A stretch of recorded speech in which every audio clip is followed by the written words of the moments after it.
Assalamualaikum warahmatullahi wabarakatuh. Hello smart student, how are you today? Welcome in our Bahasa Indonesia class. Oke, please check it out. Kembali lagi kita di sini akan membahas masalah teks prosedur. Ya anak-anak. Nah, minggu lalu kita sudah membahas masalah teks prosedur. Hari ini kita akan membahas tentang struktur dan kebahasaan teks prosedur. Ya, struktur dan kebahasaan teks prosedur. Nah, di sini yang pertama mengenai struktur teks prosedur. Ya, itu dibagi menjadi dua, tujuan dan langkah-langkah. Nah, tujuan di sini ya anak-anak semuanya, tujuan di sini adalah hasil ataupun capaian yang akan kita dapatkan dalam melakukan teks prosedur tersebut. Nah, itulah dia tujuan. Nah, sedangkan langkah-langkahnya adalah cara. Ya, cara ataupun tahapan-tahapan yang akan kita lakukan untuk mendapatkan hasil yang semaksimal mungkin. Nah, ini dia. Jadi dua struktur teks prosedur tersebut ya. Yang pertama tujuan, yang kedua langkah-langkahnya. Oke? Nah, sekarang ini di sini ada Umi buat contoh satu teks prosedur ya.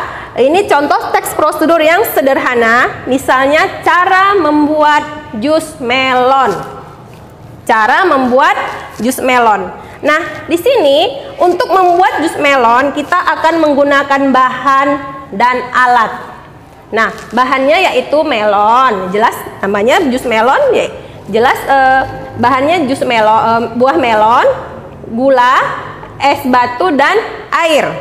Sedangkan alat yang digunakan adalah blender, sendok, gelas dan pisau. Nah, ini adalah bahan dan alat dalam membuat jus melon. Nah, sementara langkah-langkahnya ini adalah yang pertama, potong buah melon kecil-kecil. Nah, ya kamu potong dulu buah melon itu kecil-kecil. Lalu yang kedua, buah melon yang telah dipotong-potong tersebut masukkan ke dalam blender. Nah, dimasukkan ke dalam blender bersamaan dengan air secukupnya.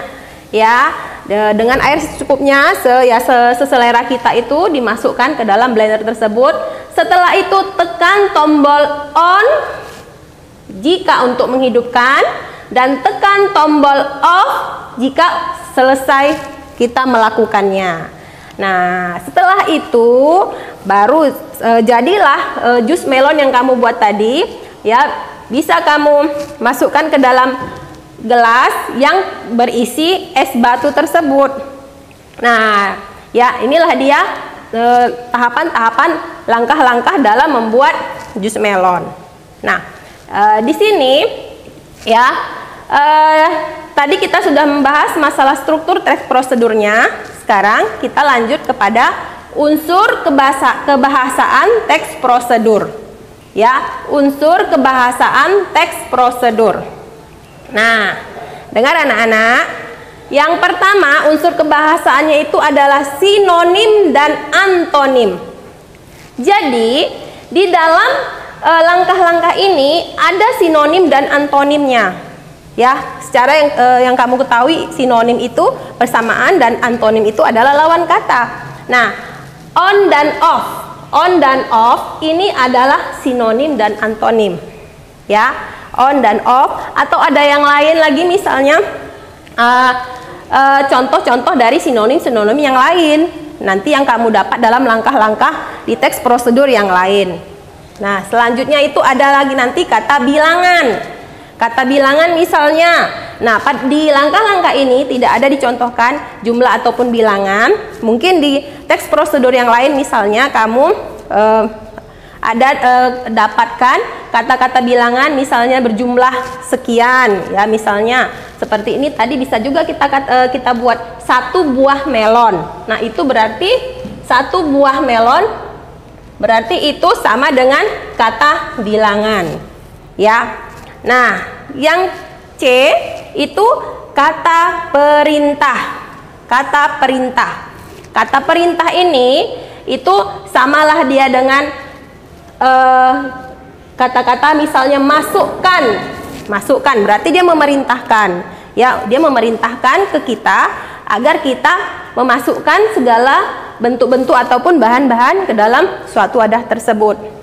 Nah, inilah dia struktur dari kebahasaan teks prosedur. Oke. Nah, selanjutnya kita akan membahas masalah menyusun teks prosedur, ya.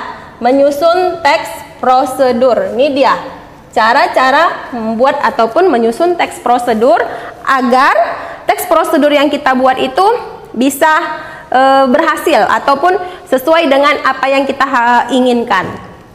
Yang pertama-tama tentukanlah dahulu prosedur apa yang hendak kita informasikan.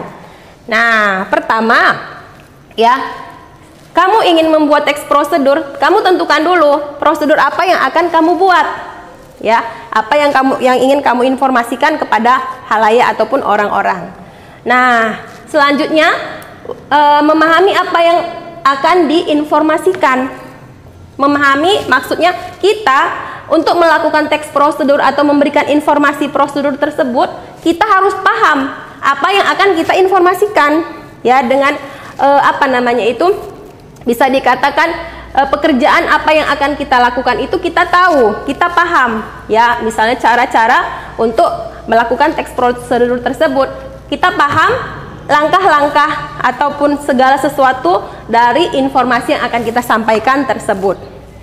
Nah, selanjutnya ditulislah secara sistematis, ya. Ditulis secara sistematis di sini maksudnya itu adalah ditulis secara berurutan, ya, disesuaikan dengan urutan-urutannya dari awal kejadian atau awal pembuatan atau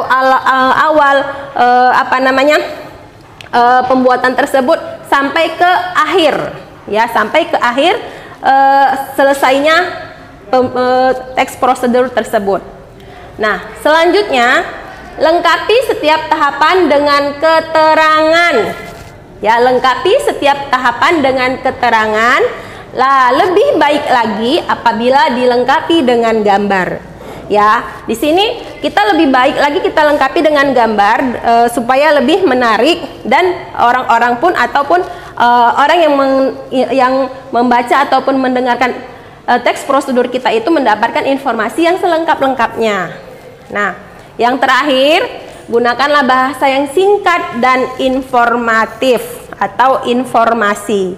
Ya, kita harus menggunakan bahasa yang jelas, singkat, tidak bertele-tele, agar nanti informasi yang kita sampaikan itu mencapai ataupun sesuai dengan langkah-langkah yang kita harapkan. Nah, ini saja tentang teks prosedur. Ya, semoga ini bisa kamu pahami, ya, semoga bisa kamu pahami untuk kedepannya.